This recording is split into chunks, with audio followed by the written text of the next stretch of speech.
Hi hello ನಮಸ್ಕಾರ. ಯಾರೆಲ್ಲ ಈ ವಿಡಿಯೋನ ನೋಡ್ತಾ ಇದ್ದೀರೋ ಅವರೆಲ್ಲರಿಗೂ ನಮಸ್ಕಾರ. ನಾನು ಇವತ್ತಿನ ಈ ವಿಡಿಯೋದಲ್ಲಿ ರಾಜನ ಮನ ಪರಿವರ್ತನೆ ಅನ್ನೋ ಒಂದು ಕಥೆಯನ್ನು ಹೇಳ್ತಾ ಇದ್ದೀನಿ. ದಯವಿಟ್ಟು ವಿಡಿಯೋ ನೋಡ್ತಾ ಇರೋಂಥವ್ರೆಲ್ಲರೂ ಎಲ್ಲೂ ಸ್ಕಿಪ್ ಮಾಡದೆ ಕೊನೆವರೆಗೂ ನೋಡಿ. ಏನು ಈ ರಾಜನ ಮನ ಪರಿವರ್ತನೆ ಅಂತಂದರೆ, ಹೀಗೆ ಒಬ್ಬ ರಾಜ ಇರ್ತಾನೆ. ಆತನಿಗೆ ತನ್ನ ರಾಜ್ಯವನ್ನು ನೋಡಬೇಕು ಅನ್ನೋ ಆಸೆ ಆಗುತ್ತೆ. ಅದಕ್ಕೆ ಆತ ತನ್ನ ಕುದುರೆಯನ್ನು ಏರಿ ಈ ರಾಜ್ಯವನ್ನು ನೋಡೋಕೆ ಅಂತೇಳಿ ಹೊರಡ್ತಾನೆ. ಹೀಗೆ ರೋಡಲ್ಲಿ ಹೋಗಬೇಕಾದ್ರೆ ಆತನಿಗೆ ತುಂಬ ಹಸಿವಾಗುತ್ತೆ. ಏನಾದರೂ ತಿನ್ನಬೇಕಲ್ಲ ಅಂಥೇಳಿ ಸುತ್ತು ನೋಡ್ತಾನೆ. ಆಗ ಅಲ್ಲೇ ಪಕ್ಕದಲ್ಲಿ ಒಂದು ಬೃಹತ್ ಆಕಾರದ ಹಣ್ಣಿನ ಮರ ಇರುತ್ತೆ. ಆ ಮರದಲ್ಲಿ ಸಾಕಷ್ಟು ಹಣ್ಣುಗಳಿರ್ತವೆ. ಅದನ್ನು ಕಿತ್ಕೋಬೇಕು ಅಂತೇಳಿ ಈ ರಾಜ ತುಂಬ ಪ್ರಯತ್ನವನ್ನು ಪಡ್ತಾನೆ. ಆದರೆ ಆತನಿಗೆ ಹಣ್ಣು ಕೀಳೋದಕ್ಕೆ ಆಗೋದಿಲ್ಲ. ಆಗ ಅಲ್ಲೇ ಹೋಗ್ತಾ ಇದ್ದಂಥ ಒಬ್ಬ ವ್ಯಕ್ತಿಯನ್ನು ಕರೆದು ಹಣ್ಣನ್ನು ಕಿತ್ಕೊಡೋಕ್ಕೆ ಹೇಳ್ತಾನೆ. ಆ ವ್ಯಕ್ತಿ ಹಣ್ಣನ್ನು ಕಿತ್ತು ಕೊಡ್ತಾನೆ. ರಾಜ ಅದನ್ನು ತಿಂದು ಹೊಟ್ಟೆ ತುಂಬಿಸ್ಕೊತಾನೆ.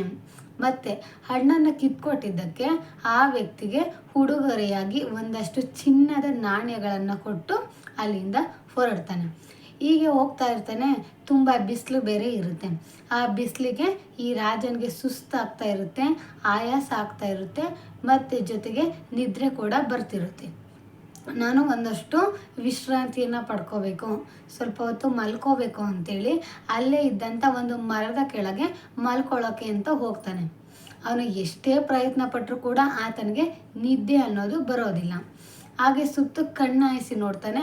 ಅಲ್ಲೇ ಪಕ್ಕದಲ್ಲಿದ್ದಂಥ ಇನ್ನೊಂದು ಮರದ ಕೆಳಗೆ ಒಬ್ಬ ವ್ಯಕ್ತಿ ಒಂದು ಟವಲನ್ನು ಹಾಸ್ಕೊಂಡು ಮಲಗಿರ್ತಾನೆ. ಅವನು ಗಾಢವಾಗಿ ನಿದ್ರೆಯನ್ನು ಮಾಡ್ತಾ ಇರ್ತಾನೆ, ಜೊತೆಗೆ ಗೊರಕೆಯನ್ನು ಹೊಡಿತಾ ಇರ್ತಾನೆ. ಅದನ್ನು ನೋಡಿದಂಥ ಈ ರಾಜ ಆ ವ್ಯಕ್ತಿ ಹತ್ರ ಹೋಗಿ ಕೇಳ್ತಾನೆ, ಈ ನೆಲ ನೋಡೋಕೆ ಸರಿ ಇಲ್ಲ, ಕಲ್ಲು ಮತ್ತು ಮಣ್ಣಿಂದ ತುಂಬಿಕೊಂಡಿದೆ, ಮರದಲ್ಲಿ ಒಣಗಿದ ಎಲೆಗಳೆಲ್ಲ ಉದುರಿದೆ, ಇಂಥ ನೆಲದಲ್ಲಿ ನನಗೆ ಕುತ್ಕೊಳೋದಕ್ಕೆ ಆಗ್ತಾ ಇಲ್ಲ, ಅಂಥದ್ರಲ್ಲಿ ನೀನು ಮಲಗಿದೆಯಲ್ಲ ಹೇಗೆ? ಅದರಲ್ಲೂ ಕೂಡ ನೀನು ಸುಖ ನಿದ್ರೆಯನ್ನು ಮಾಡ್ತಿದ್ಯಾ, ಗಾಢವಾಗಿ ನಿದ್ರೆ ಮಾಡ್ತಿದ್ಯಾ ಹೇಗೆ ಅಂತೇಳಿ ಕೇಳ್ತಾನೆ. ಆಗ ಆ ವ್ಯಕ್ತಿ ಹೇಳ್ತಾನೆ, ದೇಹಕ್ಕೆ ಆಯಾಸ ಆದರೆ, ಅಂದರೆ ಕಷ್ಟಪಟ್ಟು ಕೆಲಸವನ್ನು ಮಾಡಿ ದೇಹಕ್ಕೆ ಆಯಾಸ ಆದರೆ ನಿದ್ದೆ ಅನ್ನೋದು ತನ್ನಿಂದ ತಾನೇ ಬರುತ್ತೆ. ಆಗ ನಾವು ಯಾವುದೇ ಜಾಗದಲ್ಲಿ ಮಲಗಿದ್ರು ಕೂಡ ಒಳ್ಳೆ ನಿದ್ದೆ ಬರುತ್ತೆ ಅಂತೇಳಿ ಹೇಳಿ ಅಲ್ಲಿಂದ ಹೊರಡ್ತಾನೆ. ರಾಜ ಸರಿ ಆಯಿತು ಅಂತೇಳಿ ಹೀಗೆ ಮುಂದೆ ಹೋಗ್ತಾ ಇರ್ತಾನೆ. ಅಲ್ಲಿ ಒಂದು ನದಿ ಇರುತ್ತೆ. ಆ ನದಿಲಿ ಚಿಕ್ಕ ಚಿಕ್ಕ ಮಕ್ಕಳು ಕೂಡ ಈಜಾಡ್ತಾ ಇರ್ತಾರೆ. ಇದನ್ನು ನೋಡಿ ರಾಜ ಮನಸ್ಸಲ್ಲೇ ನೊಂದ್ಕೋತಾನೆ. ಈ ಚಿಕ್ಕ ಮಕ್ಕಳು ನದಿಯಲ್ಲಿ ಈಜ್ತಾ ಇದ್ದಾರೆ, ಆದರೆ ರಾಜನಾಗಿರೋವಂಥ ನನಗೆ ಈಜೋದಕ್ಕೆ ಬರ್ತಿಲ್ವಲ್ಲ ಅಂತೇಳಿ ಮನಸ್ಸಲ್ಲಿ ನೊಂದ್ಕೋತಾನೆ. ಅಷ್ಟೊತ್ತಿಗಾಗಲೇ ಸಂಜೆ ಹೊತ್ತಾಗಿರುತ್ತೆ. ಇನ್ನೇನು ಅರಮನೆಗೆ ಹೋಗಬೇಕು ಅಂತೇಳಿ ಅನ್ಕೋತಾನೆ. ಆದರೆ ಆತ ಅರಮನೆಗೆ ಹೋಗ್ಬೇಕಂದ್ರೆ ಆ ನದಿಯನ್ನು ದಾಟಿ ಹೋಗಬೇಕಾಗಿರುತ್ತೆ. ಆದರೆ ಆ ರಾಜನಿಗೆ ಈಜೋದಕ್ಕೆ ಬರೋದಿಲ್ಲ. ಅದಕ್ಕೆ ರಾಜ ಆ ಊರಲ್ಲಿರೋಂಥ ಎಲ್ಲ ಜನರನ್ನು ಕರೆಸಿ, ನೀವು ನನ್ನನ್ನು ಮತ್ತು ನನ್ನ ಕುದುರೆಯನ್ನು ಈ ನದಿಯಿಂದ ದಾಟಿಸಿ ದಡವನ್ನು ಸೇರಿಸ್ಬೇಕು ಅಂತೇಳಿ ಆಜ್ಞೆಯನ್ನು ಮಾಡ್ತಾನೆ.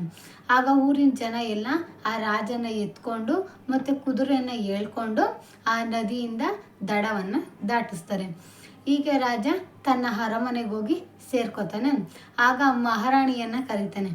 ಕರೆದು ಮಹಾರಾಣಿ ಹತ್ರ ಹೇಳ್ತಾನೆ, ನಾನು ಒಬ್ಬ ರಾಜ ಇದ್ದೀನಿ, ಆದರೆ ನನಗೆ ಮರದಲ್ಲಿರೋಂಥ ಹಣ್ಣನ್ನು ಕಿತ್ತು ತಿನ್ನೋದಕ್ಕೆ ಆಗ್ತಾ ಇಲ್ಲ, ಮತ್ತು ಒಬ್ಬ ಸಾಮಾನ್ಯ ವ್ಯಕ್ತಿ ಎಷ್ಟು ಸುಖವಾಗಿ ನಿದ್ರೆ ಮಾಡ್ತಾನೆ, ಆದರೆ ರಾಜನಾಗಿರೋ ನನಗೆ ನಿದ್ದೆನೇ ಬರ್ತಾ ಇಲ್ಲ, ಮತ್ತು ಚಿಕ್ಕ ಚಿಕ್ಕ ಮಕ್ಕಳು ನದಿಯಲ್ಲಿ ಈಜ್ತಾರೆ, ಆದರೆ ರಾಜ ಆಗಿರೋ ನನಗೆ ಈಜೋದಕ್ಕೆ ಬರೋದಿಲ್ಲ, ಯಾಕೆ ಅಂತೇಳಿ ಕೇಳ್ತಾನೆ.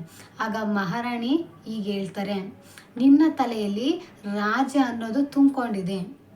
ನೀನು ಬರೀ ಈ ಅರಮನೆಯಲ್ಲಿ ಈ ಆಸ್ತಿ ಅಂತಸ್ತು ಸಿರಿ ಸಂಪತ್ತುಗಳ ಮಧ್ಯೆ ನೀನು ಬೆಳೆದಿದೆಯಾ. ನೀನು ಸಾಮಾನ್ಯ ಜನರ ಕಷ್ಟ ಸುಖಗಳನ್ನು ನೋಡಿಲ್ಲ. ಹಾಗಾಗಿ ನಿನಗೆ ಹೊರ್ಗಡೆ ಏನು ನಡೀತಿದೆ ಅನ್ನೋದು ಗೊತ್ತಾಗ್ತಾ ಇಲ್ಲ. ಮೊದಲು ನೀನು ಸಾಮಾನ್ಯರಂತೆ ಬದುಕೋದನ್ನು ಕಲಿ, ಆಗ ನಿನಗೂ ಕೂಡ ಒಳ್ಳೆ ನಿದ್ದೆ ಬರುತ್ತೆ, ನೀನು ಕೂಡ ಹೊಸದೆಲ್ಲವನ್ನು ಕಲಿತೀಯ ಅಂತೇಳಿ ಆ ಮಹಾರಾಣಿ ಹೇಳ್ತಾರೆ. ಆಗ ರಾಜನಿಗೆ, ಹೌದು, ರಾಣಿ ಹೇಳ್ತಾ ಇರೋದು ಸರಿಯಾಗಿದೆ, ನಾನು ರಾಜ ಅನ್ನೋ ಅಹಂಕಾರವನ್ನು ಬಿಡಬೇಕು, ನಾನು ಮೊದಲು ಸಾಮಾನ್ಯರಂತೆ ಬದುಕೋದನ್ನು ಕಲಿಬೇಕು ಅಂತೇಳಿ ರಾಜ ಅಂದಿನಿಂದ ಸಾಮಾನ್ಯರಲ್ಲಿ ಸಾಮಾನ್ಯನಾಗಿ ಸರಳ ಜೀವನವನ್ನು ಮಾಡೋದಕ್ಕೆ ಶುರು ಮಾಡ್ತಾನೆ. ಇಷ್ಟು ಈ ಕತೆ. ಇದೇ ರಾಜನ ಮನ ಪರಿವರ್ತನೆ. ಇದರಿಂದ ನಮಗೆ ಸಿಗೋ ನೀತಿ ಏನಪ್ಪ ಅಂದರೆ, ನಾವು ಜೀವನದಲ್ಲಿ ನಿಜವಾಗ್ಲೂ ಯಾವಾಗ ಸುಖವಾಗಿರ್ತೀವಿ ಅಂದರೆ, ನಾವು ಸರಳ ಜೀವನವನ್ನು ಯಾವಾಗ ನಡೆಸ್ತೀವೋ ಆಗ ನಾವು ಸುಖವಾಗಿರ್ತೀವಿ. ಆಡಂಬರದ ಜೀವನ ಕ್ಷಣಿಕ ಮಾತ್ರ.